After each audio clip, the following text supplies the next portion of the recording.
Sir coming.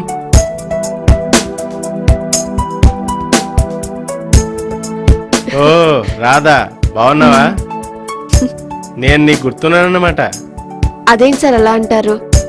మీరిచ్చిన ధైర్యంతోనే నేను pass అయ్యాను. దాంతోపాటు నాకు మ్యాథమెటిక్స్ కూడా బాగా చెప్పారు. ఇదిగోండి సార్, నా తృప్తి కోసం స్వీట్స్. Thank you. మీరు నా థ్యాంక్స్ చెప్పకూడదు సార్.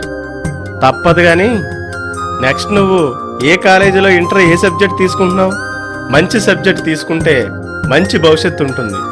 నాకు తెలిసి నువ్వు ఆర్ట్స్ తీసుకుని ఇంటర్ చేసి తర్వాత డిగ్రీ చేసి డిగ్రీతో పాటు కంప్యూటర్ నేర్చుకుంటే వీలైనంత త్వరగా ఉద్యోగం వస్తుంది. ఏంటి, నేను మాట్లాడుతూనే ఉన్నాను, నువ్వు మాట్లాడడం లేదు? చెప్పు రాధా, ఏంటి అలా డల్గా ఉన్నావు? నేను కూడా మీరు అనుకున్న విధంగానే అలాగే ఆలోచించాను. అలా బాగా చదువుకొని మా వాళ్ళకి ఆసరాగా ఉందాం అనుకున్నాను. అదే నా ఆశ. కానీ లేదు, గీనీ లేదు. వెంటనే ఇంటర్కి అప్లై చేయి. ఏంటి, అర్థమైందా? మా ఇంట్లో వాళ్ళు నాకు పెళ్లి చేయాలనుకుంటున్నారు.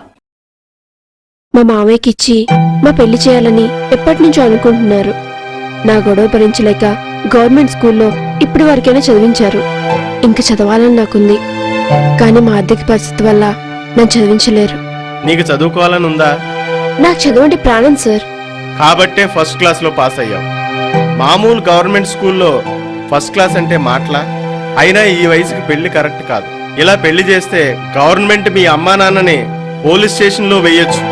నీకు డబ్బే కదా సమస్య. నేను హెల్ప్ చేస్తాను. నువ్వు తప్పకుండా చదువుకుని నీ ఆశ తీర్చుకో. తప్పకుండా చదువుకుంటావు కదూ? ఇదిగో ఈ డబ్బు తీసుకుని ఇంటర్లో జాయిన్ అవ్వు. అవేం కాదు, తీసుకో. ఒప్పుకోరు. ఏం పర్వాలేదు, ఒప్పుకుంటారు. ఈ డబ్బు ఊరికే కాదు, నీకు ఉద్యోగం వచ్చిన తర్వాత ఈ డబ్బు నువ్వు నాకు తిరిగిద్దు గాని. ఇంకేం ఆలోచించుకో, తీసుకో. అమ్మా నాన్నకి చెప్పి జాయిన్ అవ్వు. సరే సార్, చాలా థ్యాంక్స్ సార్. ఇదిగో ఇదే వద్దు, వెళ్ళి బాగా చదువుకో. బాయ్.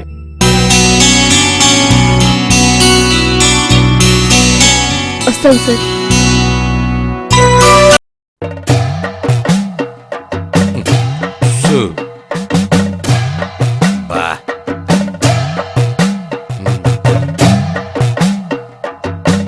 టైం అయింది, బయలుదేరండి.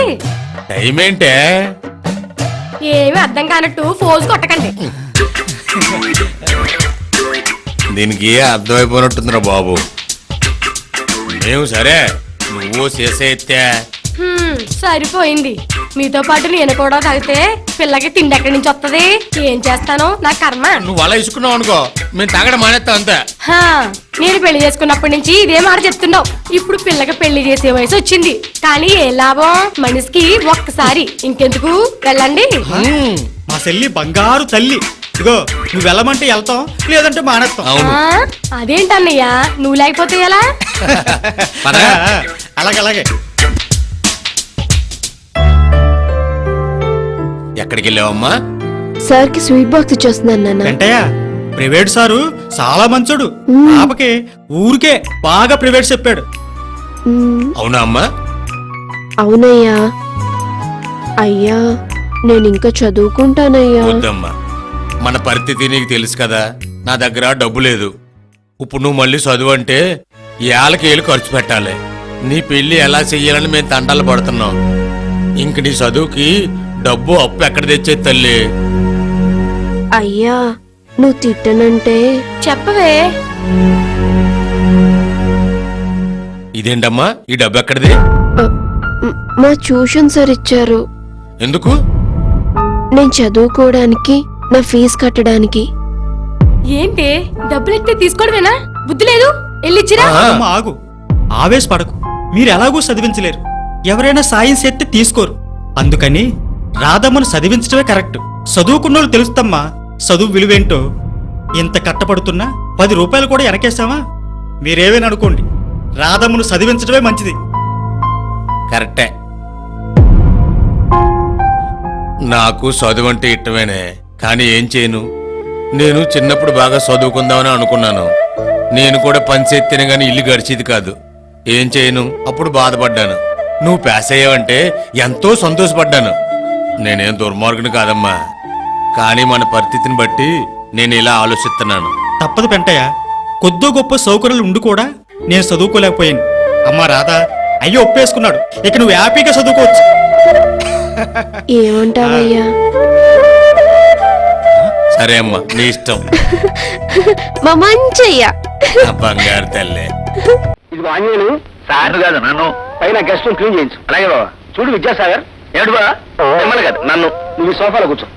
అమ్మాయి మమత, మమత అట్లా కూర్చో. వీళ్ళు నన్ను ఉదయ భాస్కరం కొడుకు అనుకుంటున్నారు. కాదని తెలిస్తే పాలేరుగా పెట్టుకుని వెట్టి చాకరీ చేసే ప్రమాదం ఉంది.